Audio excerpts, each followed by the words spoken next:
Good morning students, good morning friends. आज हम लोग अपने सेकेंड क्लास में, पिछले क्लास में हम लोगों ने पढ़ लिया था फोर्स की बेसिक डिफिनेशन। फोर्स क्या होता है, कितने तरह के होते हैं, अनबैलेंस्ड, बैलेंस्ड। अनबैलेंस्ड क्या होता है ये हम लोगों ने देख लिया, बैलेंस्ड क्या होता है ये हम लोगों ने देख लिया, उसकी प्रॉपर्टी देख ली। आज हम लोग अगले क्लास में, नेक्स्ट क्लास हम लोग पढ़ने जा रहे हैं न्यूटन के बारे में, और न्यूटन ने फोर्स के बारे में कौन कौन से लॉ दिए, उस लॉ का मतलब क्या है, उनका इंटरप्रिटेशन क्या है, उसका एप्लीकेशन क्या है, उसके कॉन्सेप्ट्स क्या है, ये हम लोग इसमें देखने जा रहे हैं। चलिए, आज का हमारा टॉपिक है न्यूटन्स लॉज ऑफ मोशन। देखिए, आइजैक न्यूटन एक इंग्लिश साइंटिस्ट थे, इंग्लिश मतलब ब्रिटिशर्स। आइजैक न्यूटन नाम था उनका। आइजैक न्यूटन ने फोर्स और मोशन को लेकर के कुछ बहुत ही रेवोल्यूशनरी सिद्धांत दिए थे। अप्रोक्सीमेटली 26 या ऐसे कुछ, एग्जैक्ट ईयर तो नहीं पता, but it was the era of 1700 to 1800।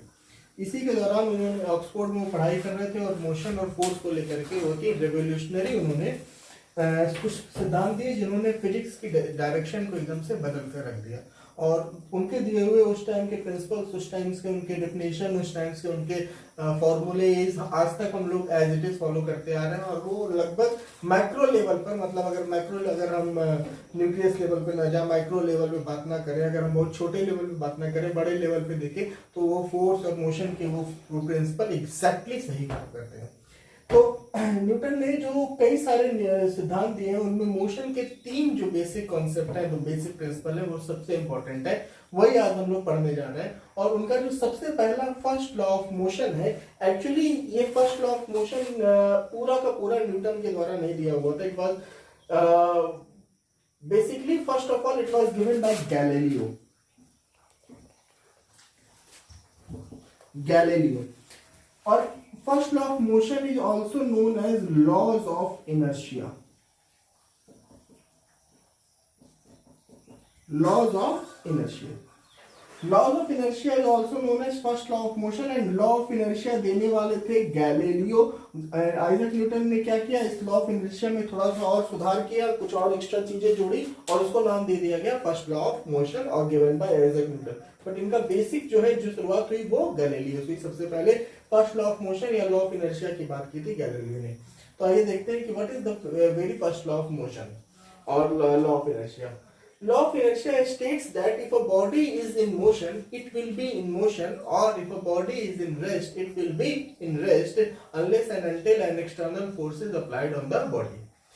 Actually, the law of inertia, which was given by Galileo, only states that if a body is in rest, it will be in rest, unless and until there is an external force applied on the body. Newton ने इसमें आगे का term जोड़ा कि if a body is in rest, it will be in rest, और if a body is in motion, if a body is in motion वाला part law of inertia में नहीं था, जो गैलीलियो ने दिया था। इसको बाद में न्यूटन ने इसमें जोड़ा कि रेस्ट की बात नहीं, अगर बॉडी मोशन में है तो भी मोशन में रहेगी, अनलेस एंड अनटिल उस पर कोई एक एक्सटर्नल फोर्स न लगा। जब तक उस पर कोई एक्सटर्नल फोर्स नहीं लगेगा, बॉडी अपना पोजीशन, अपना क्या नाम है, स्टेट चेंज नहीं करेगी। स्टेट का मतलब क्या हुआ, बॉडी, कोई भी बॉडी 2 स्टेट में रहती है। पहला डायनामिक, दूसरा स्टैटिक।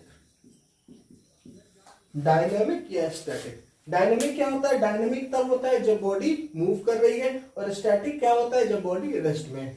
डायनेमिक का मतलब when v is not equal to 0, और स्टैटिक का मतलब when v is 0, when velocity of the body is 0, that state is known as static state, and velocity is not 0, जब वो किसी वेलोसिटी पर है, तो that state is known as dynamic state. तो न्यूटन ने यही कहा कि अगर वो डायनेमिक से स्टैटिक जा रही है, चाहे वो स्टैटिक से डायनेमिक आ रही है, दोनों के लिए किसी एक एक्सटर्नल फोर्स की जरूरत होगी। एक एक्सटर्नल फोर्स की जरूरत होगी। अगर एक्सटर्नल फोर्स नहीं है तो बॉडी, अगर डायनेमिक है तो डायनेमिक ही रहेगी, और स्टैटिक है तो स्टैटिक ही रहेगी, अपने स्टेट को एक से दूसरे में चेंज नहीं कर पाएगी। अब आप इसको ऐसे समझिए कि एक फुटबॉल है जो आपके ग्राउंड में पड़ी हुई है, रुकी, तो क्या होगा, पड़ी हुई है तो जाहिर सी बात है फुटबॉल रुकी हुई है, और वो कब तक रुकेगी, जब तक आप जाकर या कोई और जाकर उस पर किक ना मारे। जब किक मारेंगे तो वो चलेगी, और फिर कुछ समय बाद फिर रुक जाएगी।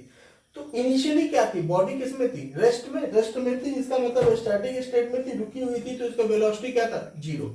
आप इसको स्टैटिक से कहां लेकर जा रहे हैं, डायनेमिक में। डायनेमिक में यानी वेलोसिटी देना, तो आप जाकर के उसको किक मारा, किक मारा मतलब उस पर क्या लगाया आपने, एक्सटर्नल फोर्स। एक्सटर्नल फोर्स लगाया तो बॉडी किस में आ गई, मोशन में, यानी कि उसका स्टेट क्या हुआ, चेंज हो गया।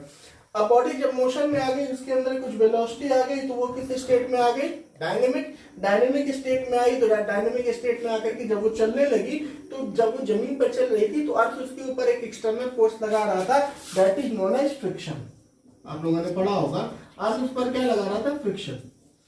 फ्रिक्शन भी एक्सटर्नल फोर्स है। धीरे धीरे फ्रिक्शन लगते लगते लगते उसकी वेलोसिटी क्या हो गई, कम होते होते होते होते क्या हो गया, जीरो हो गया। तो एक्सटर्नल फोर्स की वजह से फिर वो डायनेमिक से किस में आ गया, स्टैटिक में। तो यही न्यूटन ने कहा कि किसी भी बॉडी को अपना स्टेट चेंज करना हो तो उसके लिए एक एक्सटर्नल फोर्स की जरूरत होगी, और बिना एक्सटर्नल फोर्स के कोई भी बॉडी अपने स्टेट को चेंज नहीं कर पाएगी।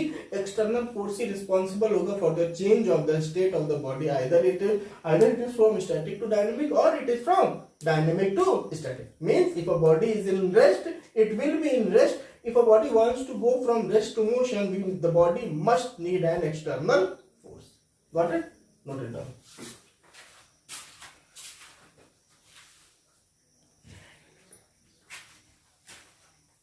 Okay? So this law was firstly given by Galileo. Please note it down कि सबसे पहले इसको गैलीलियो ने दिया था, and the law that was given by Galileo was known as law of inertia.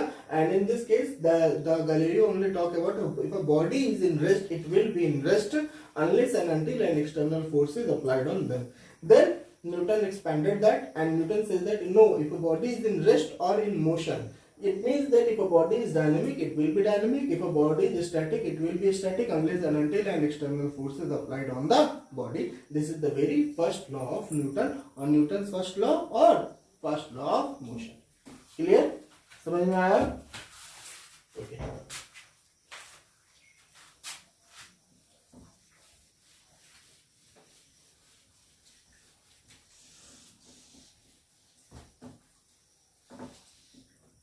Let's talk about second laws of motion.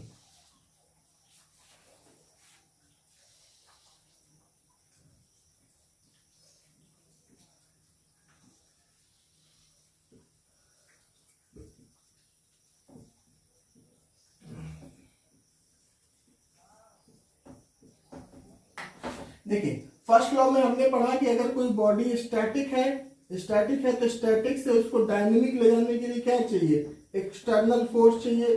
अगर कोई body dynamic है तो डायनेमिक से उसको स्टैटिक ले जाने के लिए भी क्या चाहिए, एक्सटर्नल फोर्स चाहिए। अब ये एक्सटर्नल फोर्स अगर बॉडी पर अप्लाई हो रहा है, सेकंड लॉ में हम लोग क्या देखेंगे, देखिए कि अगर ये एक्सटर्नल फोर्स बॉडी पर अप्लाई हुआ तो उस एक्सटर्नल फोर्स की वजह से ऐसा क्या हुआ कि बॉडी की स्पीड चेंज हो गई, बॉडी का स्टेट चेंज हो गया। ऐसा क्या हुआ, यही हम लोग इस सेकंड लॉ में देखेंगे। ठीक है, चलिए second law of motion. Second law of motion क्या स्टेट करता है, second law of motion simply ये स्टेट करता है, पहले मैं इसका स्टेटमेंट बता दूं फिर समझाऊंगा।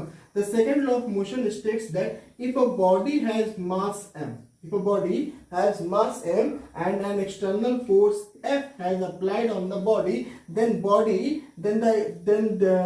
the force applied on the body F will always equal to mass into acceleration of the body. And we all know that acceleration is known as delta V upon delta t, and the rate of change of velocity with respect to time.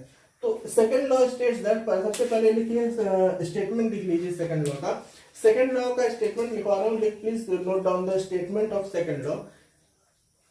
लिखिए, second law of motion states that, second law of motion states that if a body of mass m, if a body is mass m is applied with a force F,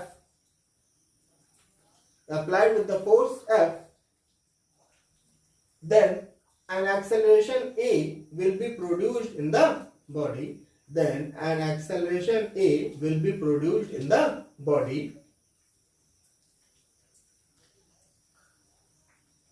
and the force applied on the body is directly proportional to acceleration produced in the body, or acceleration produced in the body, or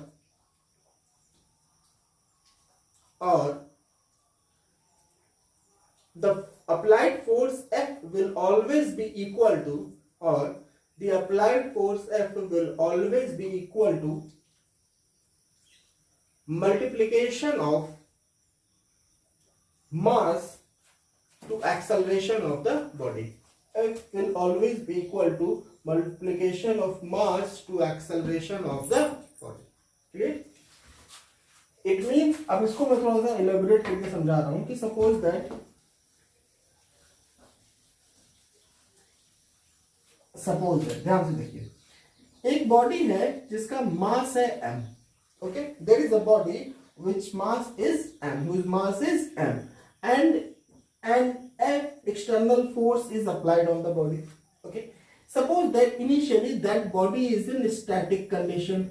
Static condition means v initial, and initial velocity is 0.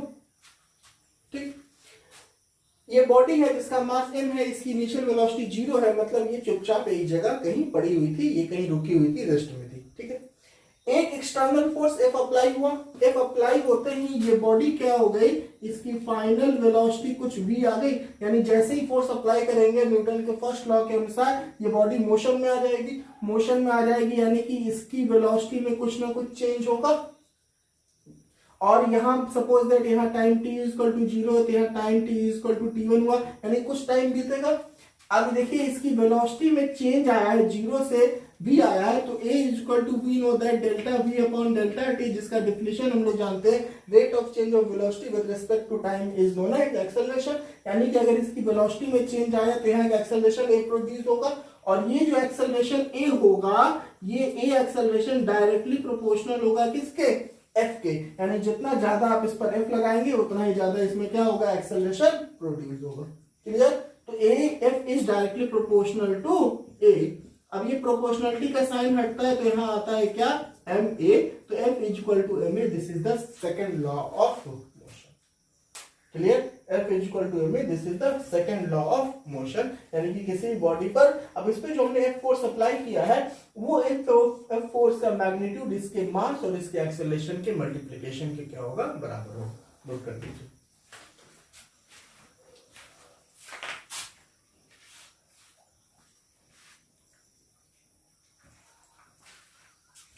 हो गया, note down हो गया.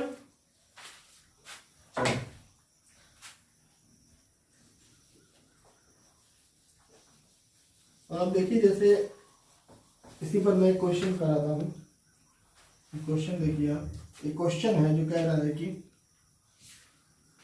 एक body है जिसका मास है 5 kilogram. एक body है जिसका मास है 5 किलोग्राम. इस पर एक एक्सटर्नल फोर्स इस पर एक एक्सटर्नल फोर्स लगाया गया है, कितने न्यूटन का, 10 न्यूटन का. तो पूछ रहा है कि इस बॉडी में कितना एक्सेलरेशन प्रोड्यूस होगा. ठीक है, मान लिया ये क्या पूछ रहा है कि how much acceleration will be produced in that particular body A. How much acceleration,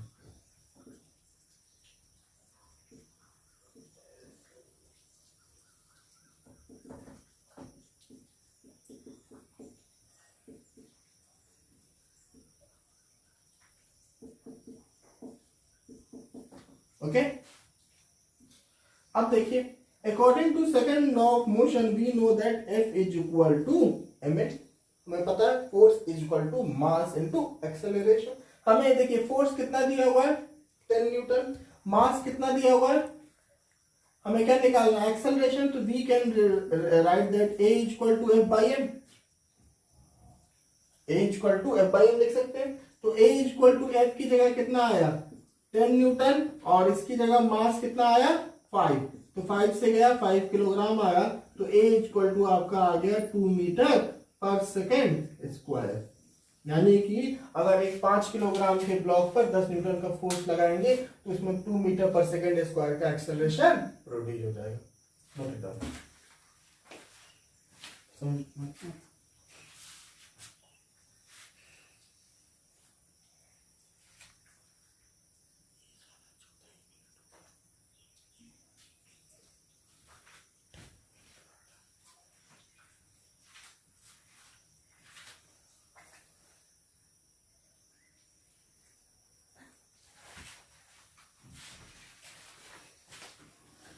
चलिए, अभी आप लोगों ने इसके एक है मोमेंटम। मोमेंटम तो अभी आप लोगों ने पढ़ा नहीं होगा। मोमेंटम तो इसके बाद मोमेंटम से मैं इसको फिर से एक बार मोमेंटम से प्रूव करके दिखाऊंगा। तो आई होप आप लोगों को ये चीजें समझ में आ गई होंगी। आप लोगों को सेकंड लॉ समझ में आ गया। चलिए, कल अब इसके आगे अगले क्लास में हम लोग पढ़ेंगे।